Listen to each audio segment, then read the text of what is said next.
Hello everyone, দো বেহনো কি দুনিয়া চ্যানেলে আপনাদেরকে স্বাগত জানাচ্ছি। আজকে সকালে আমি আর বোন মিলে কোথায় গেলাম সেটাই আপনাদেরকে দেখাবো। তো আমরা হাঁটতে হাঁটতে গেছিলাম আশেপাশের ফ্লাডের খবর নিতে। আমাদের ঘরের ঠিক উল্টো দিকে বাঁধের নিচে থাকা লোকদের ঘরে বলতে গেলে পুরো জল ঢুকেই যাচ্ছে।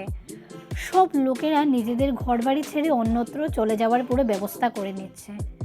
এদিকে দেখেন ইট খোলার সুইচ গেটও বন্ধ করা হয়ে যাচ্ছে যাতে জলটা আর না ঢোকে। এদেরটা দেখুন, এখনো দেখে মনে হচ্ছে আবার বৃষ্টি নামতে চলেছে।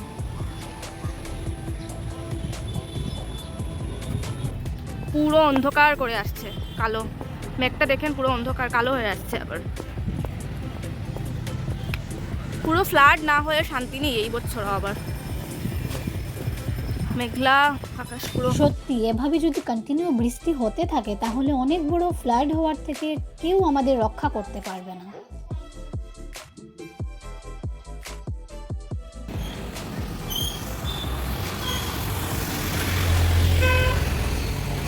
পুরো মেঘাচ্ছন্ন আকাশ,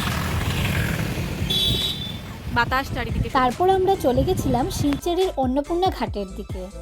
ওইখানে গিয়ে দেখি জলের এত স্রোত ডেঞ্জার লেভেল ক্রস করে নিয়েছে। আর কিছু মহিলারা সামনে বসে কীর্তন করছিলেন। কেন করছিলেন সেটা আর জানা হলো না। খুব খারাপ কন্ডিশন, এরকম দেখা যায় না সত্যি। এদিকে দেখেন ছোট বাচ্চারাও এসে গেছে জলের খবর নিতে। বিকজ যত জল বাড়ছে তত সবার ঘরে জল ঢোকার টেনশনও হচ্ছে। এগুলো দেখে নিজের এত খারাপ লাগছে, বাট কিছু করার নেই। এটাই গডের কাছে প্রে করি আর যেন ফ্লাডটা না বাড়ে।